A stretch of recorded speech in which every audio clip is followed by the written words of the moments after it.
warahmatullahi wabarakatuh. Waalaikumsalam warahmatullahi wabarakatuh. Ya rekan-rekan, sebelumnya perkenalkan saya Ramadhan Nugroho. Saya berasal dari Kecamatan Panen. Tentunya pada kesempatan ini saya sangat bangga dan bersyukur dapat bertemu dengan rekan-rekan semua dalam suatu wadah pikir dan dapat tergabung dalam Insan Genre Kecamatan Panen. Nah, pada kali ini izinkan saya belajar sharing kepada teman-teman semua apa sih sebenarnya materi tentang kita itu. Mungkin teman-teman sudah ada yang paham dan mengerti apa sih sebenarnya materi tersebut. Nah, sebelum kita masuk ke pembahasan utama, alangkah baiknya kita salam dulu. Kita mempunyai suatu salam dan salam tersebut menjadi salah satu ciri khas kita, kebanggaan kita sebagai insan genre Indonesia. Nah, untuk itu saya minta punya sebentar kepada teman-teman, monggo kita salam genre dulu. Salam genre, salam remaja genre, sehat, cerdas, ceria, genre Indonesia, saatnya yang muda yang berencana. Tepuk tangan. Nah, terima kasih. Sebelumnya, tentunya di sini kita akan membawakan materi tentang kita. Apa sih? Di sini saya akan mengimplikasikan apa sih sebenarnya tentang kita itu, tentang kita. Jadi bagaimana kita itu mengaplikasikan atau mengenali diri kita sejauh mana terhadap suatu pola kehidupan yang sedang berlangsung dengan menerapkan segala aspek-aspek kehidupan. Misal contohnya satu, kita sebagai remaja era zaman sekarang tidak lepas dari permasalahan remaja-remaja era masa sekarang. Jadi bagaimana kita menyikapi hal-hal tersebut dengan notabene sewu, semakin maraknya kasus pacaran sehingga mereka melakukan pacaran yang dikategorikan tidak sehat, sehingga terjadilah timbul masalah baru yaitu hamil di luar nikah. Karena kurangnya kesadaran pelaku dan kurang siapnya calon ibu mengandung bayinya, dan mohon maaf, dan kurangnya pengetahuan calon ibu tentang kehamilan dan pasca melahirkan, sehingga di saat bayi tersebut melahirkan timbul masalah baru yaitu stunting atau kekurangan gizi. Nah, di sini kita hadir dengan beberapa aspek-aspek yang menyangkut dalam hal tersebut. Mungkin rekan-rekan sudah paham mengenai aspek-aspek tersebut. Salah satunya yaitu aspek kenali dirimu lebih dalam. Yang kedua, aku bagian dari mereka. Tiga, transformasikan hidupmu. Keempat, ilmu inspirasi. Nah, dari sini lalu apa sih makna sebenarnya? Nah, kita kembalikan ke masalah remaja yang awal, masalah remaja pada era masa sekarang. Sebenarnya cinta itu menyakitkan apa enggak sih? Nah, mungkin bisa gitu ya. Cinta itu menyakitkan. Nah, masa remaja adalah masa di mana kita tertarik dengan lawan jenis. Itu sudah menjadi mungkin menjadi suatu kebiasaan lah, sehingga tidak bisa dikurangi kita kenal dengan cinta kasih lawan jenis. Nah, di sini teman-teman, saya ada sedikit cerita. Begini, suatu ketika ada sepasang remaja, karena terlalu sering dekatnya, si cowok ini pun memberanikan diri untuk datang ke rumah cewek. Nah, akhirnya si cowok ini pun bertemu dengan kedua orang tua si cewek tersebut. Nah, di situ akhirnya si cowok tersebut itu ada niat bagaimana sih cara saya itu agar mendapatkan hati kedua orang tua cewek tersebut. Dengan datang dia selalu membawakan makanan, terus dia selalu berbuat baik kepada orang tua si cewek. Terus setiap ada acara di keluarga si cewek, si cowok ini pun selalu tukar dari pokok bagaimana cara si cowok tersebut akan mendapatkan hati kedua orang tua cewek. Nah, mungkin karena sering bertamu, karena sering baiknya kepada orang tua si cewek, akhirnya tanpa disadari kedua orang tua cewek ini pun seakan percaya gitu aja kepada sesuatu tersebut. Pada suatu ketika akhirnya di saat orang tua si cewek ini tidak berpergian keluar kota beberapa hari, orang tua si cewek ini pun menyuruh cowok tersebut untuk menemani putrinya beberapa hari di rumah. Nah, di situ akhirnya mereka melakukan hubungan yang seharusnya tidak dilakukan oleh remaja. Dan yang sewu, mereka melakukan hubungan layaknya suami istri. Nah, di sini dan mereka pun menghadapi konsekuensi yang telah mereka lakukan. Berapa? Akhirnya si cewek ini pun hamil.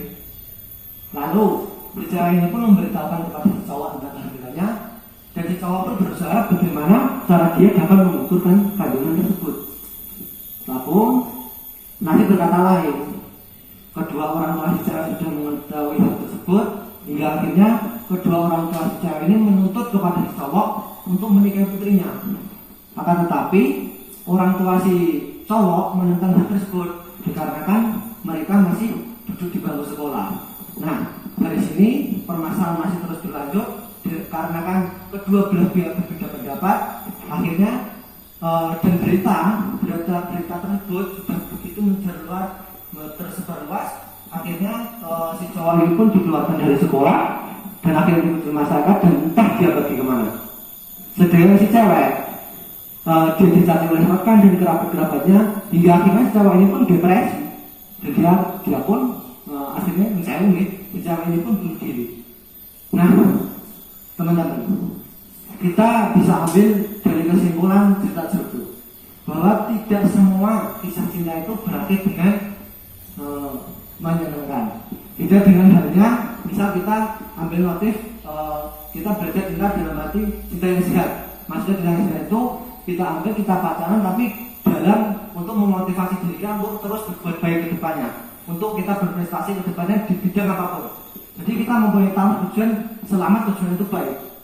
Nah, kita ambil baiknya, kita jadikan motivasi atau pelajaran untuk kita sendiri sebagai remaja, bagaimana kita bijak dalam menyikapi permasalahan remaja pada masa sekarang dan tahu betul konsekuensi yang harus ditanggung, sehingga kita sebagai remaja bisa berhati-hati.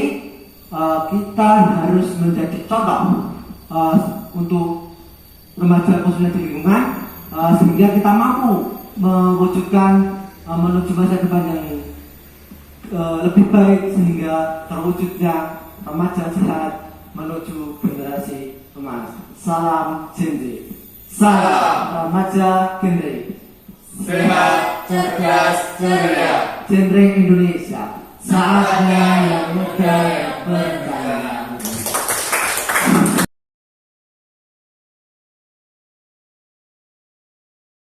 Ya, oke. Pada kesempatan kali ini kita kembali lagi. Di sini tentunya saya tidak sendiri. Di sini saya ditemani oleh rekan-rekan dari PIK Remaja Kampung KB Desa Bego. Nah, di sini di samping saya ada Kak Jovito, terus ada Kak Aprilia dan Kak Rika. Nah, pada sesi ini tentunya di sini saya akan memberikan pertanyaan lah. Ya, kalau formanya mungkin kita share dengan pengalaman kakak-kakak yang berada di desa Bedego, khususnya jadi ikon Kampung Abi Kecamatan Manean ya. Dan sebelumnya, ya. saya mau tanya Mas, pripun kabar sampean? Ya. Ada kan mau nanya. Ya, oke. Ya, terima kasih Mas Jovito untuk kabar. Alhamdulillah restu jenengan kalian rencana sedangkan alhamdulillah sehat. Begitupun kalian rencana bagi sehat sedangkan ya. Amin ya. Oke, pada kesempatan kali ini kita kembali mengupas cerita yang tadi di awal. Mungkin permasalahan kasus remaja yang kita sedang hadapi, kasus permasalahan cinta atau progresi remaja itulah mas yang sekarang marak. Kita sangat prihatin mas. Ya, kita sangat prihatin tentunya bagaimana kualitas remaja pada zaman sekarang itu mas. Nah di sini tentunya saya sudah menyiapkan beberapa bahan, sehingga nanti mungkin kita kupas sama-sama lah tentunya. Mungkin saya minta pendapat nanti Mbak Ika atau Mbak Aprilia atau Mas Jovito. Nah, untuk membersihkan waktu, nah gini mas, Mbak. Nah di sini kan tadi kan dari cerita tersebut mengenai kasus remaja yang tadi kita ambil kesimpulan bahwa kisah cinta tersebutnya tadi masuk kesimpulan cinta itu menyakiti. Nah, lalu bagaimana sih konsep cinta tersebut tapi tidak masuk dalam cinta menyakiti, tapi konsep tersebut masuk ke dalam cinta itu tidak menyakiti. Oke, bisa dicerna untuk pertanyaannya? Bisa? Apa perlu diulangi? Betul nggak? Bisa. Oke. Nah, Untuk kesempatan kali ini mungkin monggo Kak Ika deh. Monggo untuk waktu dan tempat dipersilakan. Baik, terima kasih Kak sebelumnya. Menurut saya yaitu salah satunya saling menghargai batasan masing-masing. Salah satunya yaitu pacaran secara sehat. Pacaran yang bebas dari paksaan ya tentunya ya. Karena itu kita bagi remaja sangat penting untuk menentukan batasannya masing-masing. Misalnya batasan fisik seperti tidak melakukan ciuman atau bersentuhan dengan kita, terus menghindari berduaan dan membatasi hal-hal yang lainnya yang akan merugikan diri kita sendiri lah. Dengan batasan yang telah ditentukan, pasangan tersebut wajib menghormati untuk batasan yang telah ditentukan. Hal yang perlu kita ketahui bahwa batasan dalam hubungan remaja itu sangat penting karena jika tanpa adanya batasan akan melanggar norma-norma yang dianut dalam masyarakat dan juga melawan nilai-nilai Pancasila. Tanpa adanya batasan juga merugikan diri kita sendiri. Salah satunya berkurangnya waktu dan jumlah kualitas me time yang kita miliki. Cukup itu dari saya. Silakan kalau ada yang menyanggah. Mungkin dari Kak Prila monggo. Tidak jodoh monggo. Nggak ada. Nggak ada? Nggak ada. Oke. Ya, terima kasih. Mungkin jawaban yang sangat bagus menghadapi kasus remaja pada zaman sekarang, Pak. Saya sangat berterima kasih pada Kak Ika atas pengalamannya, atas jawabannya. Mungkin dari situlah kita bisa ambil pokok bahwa kita sebagai remaja kita harus mampu membatasi segala aspek kaitan kita dengan pacaran. Kita arahkan diri kita sendiri bagaimana kita memfilter segala kegiatan yang ada dalam diri kita untuk menjauhi hal-hal sih dikatakan notabene dan saya melancang kan mas, melanggar norma ya kita sebagai remaja. Jadi tetap kita planning bagaimana jangan sampai masa remaja kita itu terganggu atau terputus hanya karena masalah cinta. Tapi saya salut dengan Kak Ika, dia mau menjelaskan bagaimana sih sebenarnya cinta itu yang dikatakan cinta itu tidak menyakiti. Oke, terima kasih. Terima kasih untuk Kak Ika. Nah, pada kesempatan kali ini untuk kedua tentunya masih sama. Kita mengambil poin pokok. Untuk kan dari cerita tadi, kisah tersebut tadi yang kita urai ke awal mengenai kisah perkasuhan remaja. Nah, mungkin Kak, dari kisah tersebut itu masuk ke dalam argumennya seks bebas gitu. Seks bebas. Bisa masuk ke seks bebas, bisa masuk ke hamil di luar nikah. Nah, di situ itu masuk ke era remaja yang kita hadapi di era sekarang. Nah, di situ. Lalu, bagaimana sih Kak langkah kita sebagai remaja untuk menghindari atau mencegah kasus seks bebas itu? Kita kan remaja, tentunya kan planning proses kita ke depan itu masih sangat jauh. Jadi jangan sampai kita sebagai remaja itu terpengaruhi hal seperti itu. Gitu. Nah, monggo ini untuk Kak Jum itu waktu dan tempat monggo dipersilakan untuk monggo. Oke, mohon izin untuk menjawab untuk pertanyaan Mas Danung. Beberapa untuk mencegah seks bebas yaitu dengan membatasi pergaulan dengan lingkungan yang kurang baik. Selain dengan membatasi pergaulan, kita juga harus membatasi perilaku dalam berpacaran. Dan bedanya ya, Mas, kalau bedanya di luar negeri remaja di bawah umur sudah melakukan hal-hal seks bebas itu bebas, maupun ada yang sudah serumah itu juga ada. Tetapi di Indonesia sudah banyak yang meniru seperti itu. Nah, contohnya tidak mau jika diajak melakukan perilaku yang melanggar syariat agama. Itu kan mayoritas di Indonesia kan kebanyakan beragama Islam ya Mas. Nah, kalau di luar negeri atau kebanyakan Eropa itu kebanyakan ya juga ateis, Ya. seperti itu, agama Kristen, Katolik. Nah, Percaya lah gitu. Nah. ya untuk peningkatan seks itu masih kebanyakan di luar negeri. Ya. Tetapi ada yang oknum-oknum Ya, jadi laki-laki. Nah, laki-laki yang tidak bertanggung jawab karena masalah gini, biasanya gimana ya Mas? Nah, biasanya kan keluarganya kan kurang mencontohi dengan baik. Biasanya batu gitu loh Mas, bimbingan gitu lah.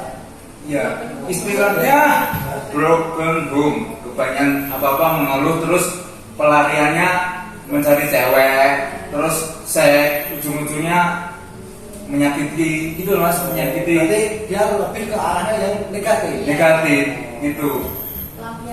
Ya malah merusak gitu loh Mas, merusak diri gitu loh.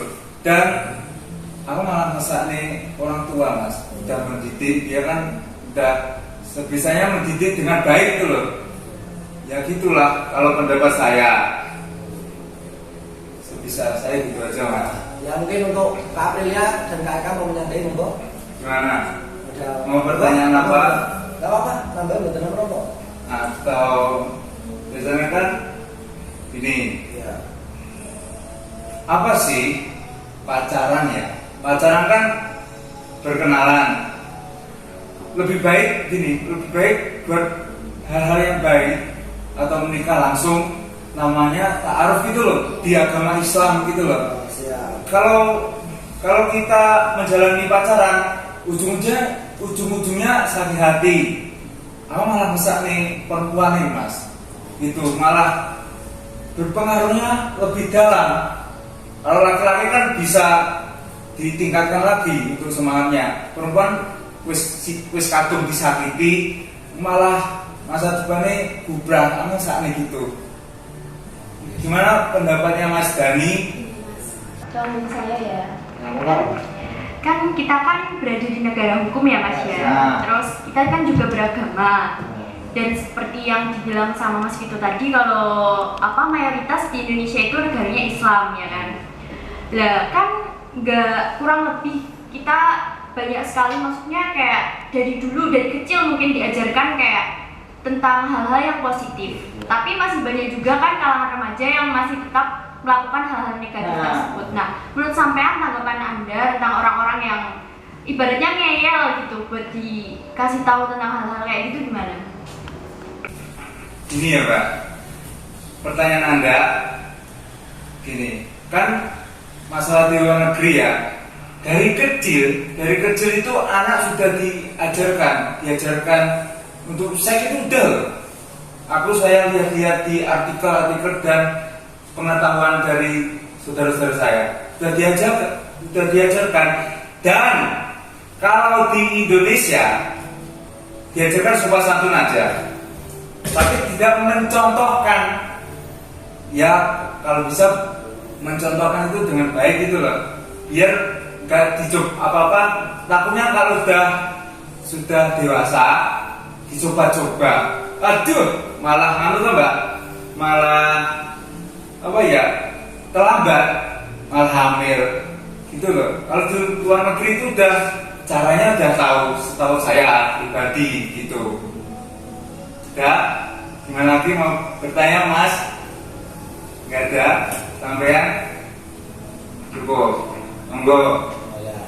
Pendapat saya seperti itu. Ya, oke, sangat bagus. Oke, saya setuju dengan Mas Vito. Yeah. Jadi saya sedikit buat menambahin Mas Menyaga aja mungkin dengan aturnya Mas oknum ya itu benar-benar. Tidak semua remaja itu mendiam dengan pada masa-masa kasus tersebut. Nah. Tapi yang sangat disayangkan remaja pada zaman sekarang itu banyak terjadi di kasus-kasus tersebut.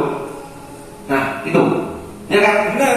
Studi jenengan semua itu bagus sekali dengan melihat remaja seperti ini. Nah di sini saya ajak jenengan semua sebagai pikir harus mampu menjadi wadah bagi remaja-remaja khususnya yang ada di desa untuk tidak melakukan hal tersebut. Intinya jenengan harus mampu menjadi tembok, tapi jangan menjadi jembatan. Jadi jenengan itu harus menjadi singerem, Mas. Jadi jenengan harus mampu memberhentikan anak-anak yang menyelamat dari kegiatan tersebut, tapi jangan menjadi jembatan. Dan selain itu mencontohkan. Oke. Nah, jadi kita di sini belajar sama-sama lah maksudnya. Kita sebagai genre, khususnya sebagai PKM. Nah, kita belajar bersama-sama bagaimana sih kita itu menjadi tolak ukur, menjadi contoh sebagai remaja mungkin yang dikatakan remaja yang berkarakter dan kualitas demi mewujudkan remaja sehat menuju generasi emas. Oke, terima kasih Mas Vito. Oke, sehat. Oke. Sangat bagus sekali, oke. Ya, saya sangat setuju lah, bagus sekali. Oke, nah pada kali ini masuk poin ketiga ya, semuanya. Nah, ini satu lagi mungkin. Nah, dengan maraknya kasus-kasus tersebut, masalah kasus remaja pada masyarakat dengan maraknya kasus kedua nikah, terus seks bebas atau perilaku yang menyimpang lainnya lah intinya Mas. Lalu bagaimana sih peran PIKR khususnya di kampung KB ini loh yang ada di desa Bedagung? Nah, itu bagaimana sih cara meningkatkan taraf kualitas remajanya itu untuk menghadapi era globalisasi remaja pada zaman sekarang? Nah, ini pohon-pohon. Oke.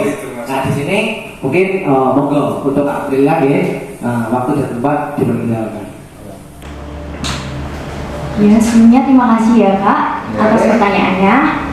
Menurut saya, masa remaja kali ini seringkali dianggap masa paling rawan ya kan?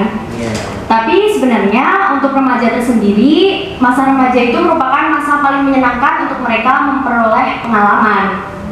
Sehingga pengalaman-pengalaman tersebut merupakan proses mereka untuk mencari jati diri mereka. Tapi dalam proses mereka mencari jati diri, nggak banyak juga, maksudnya seringkali terjadi remaja-remaja yang terperosok ke dalam hal-hal negatif seperti kenakalan remaja, seks bebas, kehamilan di luar nikah, terus HIV dan AIDS, atau mungkin penyalahgunaan aksa gitu ya Mas. Lalu kembali ke peran pentingnya PIK remaja dalam menanggulangi itu, menurut saya kita perlu tahu apa sih PIK remaja itu gitu. Jadi di sini PIK remaja adalah suatu wadah yang dikembangkan dalam genre dan dikelola untuk dan dibuatkan untuk remaja sebagai sarana atau wadah dalam proses untuk pendewasaan usia perkawinan. PIKR sendiri adalah wadah yang memberikan pelayanan, informasi dan konseling sehingga mereka diberikan bimbingan untuk pendewasaan usia perkawinan, 8 fungsi keluarga, triad KRR, serta keterampilan hidup atau life skill. Dengan kata lain, PIK remaja adalah suatu pelayanan untuk mewujudkan wadah remaja yang sehat. Jadi dengan adanya kenalan remaja kayak gitu ya Kak ya, sehingga perlunya diadakan atau dikembangkan PIK remaja-remaja di desa-desa, khususnya di Kecamatan Panean telah ditetapkannya suatu kampung KB, tepatnya di Desa Bedagung. Nah, di sana juga telah didirikannya atau dibentuknya PIK remaja. Dengan aktifnya PIK remaja di Desa Bedagung tersendiri, sudah banyak diadakan program-program dan kegiatan seperti pertemuan rutin setiap minggunya, juga diadakan kegiatan membantik bersama, lalu ada kegiatan sosialisasi di balai desa, juga ada kegiatan outbound dan mengisi 17 Agustus. Jadi menurut saya dengan adanya kegiatan-kegiatan tersebut dan didirikannya program PIKR tersebut, saya berharap remaja-remaja saat ini mengisi waktu luangnya dengan melakukan hal-hal yang positif. Begitu Mas, terima kasih. Ya, terima kasih Kak Aprilia. Soal bagus, saya sangat terinspirasi dan memotivasi. Yang menjadi motivasi bagi saya itu gini Kak. Salah satu kegiatan yang berada di dalam waktu, salah satunya yaitu membatik. Nah, ini Magetan adalah salah satu kawasan sentra batik. Kita kenal dengan kawasan sebelah, kecamatan sebelah kita tahu. Nah, di sini kita khususnya yang ada di pelosok tapi mampu belajar untuk membatik. Nah mungkin ini menjadi tawaran. Ini harus bisa menjadi contoh untuk PR maupun insan genre yang lain, entah itu di desa atau tingkatnya kecamatan. Mungkin standar kualitasnya bagus lah untuk meniru bukan meniru tapi belajar bersama bagaimana sih cara kita membatik agar kita sebagai pemuda itu tidak dengan arti yang sewu dengan kegiatan itu aja lah, setidaknya kita mempunyai produk bulan seperti Badagung sudah membatik. Nah itu sangat termotivasi saya. Nah mungkin nah ini saya sangat berterima kasih kepada rekan-rekan semua yang berada di kampung KB ini. Dengan semua yang dari kampung KB ini luar biasa. Mungkin ada yang dipertanyakan, monggo. Untuk saya, monggo. Ini ya Mas, kalau bisa PKR kita itu kalau bisa menciptakan makanan ciri khas Magetan. Soalnya apa? Kalau di Madiun seperti itu, kalau di Yogyakarta itu kan bisa Madiun itu makannya ciri khasnya apa? Pecel. Kalau Magetan itu kurang naik gitu loh Mas, namanya itu. Itu harus dikembangkan enggak ya kayaknya? Oke, siapa? Oke. Ya, orang terkenal. Terima kasih pertanyaan dari Mas Yuto. Tentunya gini Mas, kita ambil bola suatu makanan, suatu produk. Jadi kita dalam suatu insan genre maupun di insan genre kecamatan tentunya tidak hanya belajar bagaimana kita itu menyampaikan materi, bagaimana kita menjadi konselor, dan bagaimana kita menjadi wadahnya rekan-rekan semua para remaja. Tentunya kita harus menginspirasi. Nah dari hal tersebut, kita ambil ayo menginspirasi. Nah di sini mari kita belajar bersama, kita ajak khususnya rekan-rekan yang ada di Panean, kalau bisa kita rangkul semua yang ada di Magetan, kita buat salah satu produk mulai. Nah nanti kita setelah dibandingkan kita dengan beberapa dengan beberapa persetujuan, akhirnya dengan situlah nanti mungkin bisa menarik minat remaja. Akhirnya beberapa remaja minat tersebut, setidaknya lah Mas, kita itu mengurangi atau menanggulangi pada kasus remaja-remaja sekarang yang notabene melanggar dari norma aturan. Nah mungkin itu bisa menjadi salah satu jembatan. Jadi ini menjadi jembatan malah itu bagus. Nah itu mungkin itu. Oke, terima kasih. Sangat bagus. Mungkin masih kalau depannya mungkin bisa dibahas lebih lanjut lagi ya Mas. Oke Mbak, kakak dari desa Badagung kampung KB sangat luar biasa. Tepuk tangan. Ya, oke, terima kasih atas waktunya untuk rekan-rekan semua PR dari kampung KB Desa Badagung. Dengan kita melihat studi kasus yang begitu marak dengan jenengan-jenengan lah ini, bagaimana sanggahan jenengan, masukan jenengan, harapan jenengan kepada remaja, sanggahan jenengan apa yang jenengan bawakan sangat luar biasa. Ya semoga dengan ini khususnya remaja dapat menginspirasi lah dari kegiatan ini tersebut. Apa yang kita harapkan sehingga apa yang kita niatkan baik insya Allah tercapai. Nah di sini tidak panjang yang bisa saya sampaikan mungkin bila mana saya selama bersama rekan-rekan semua di sini ada kesalahan kata ataupun apapun saya mohon maaf. Siap, mau dimaafkan. Mari kita jadilah remaja.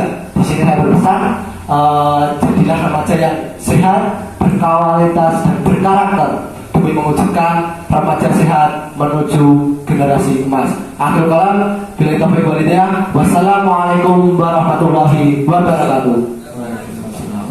Salam genre, salam remaja genre, sehat, cerdas, ceria, genre Indonesia, saatnya yang muda yang berencana. Terima kasih.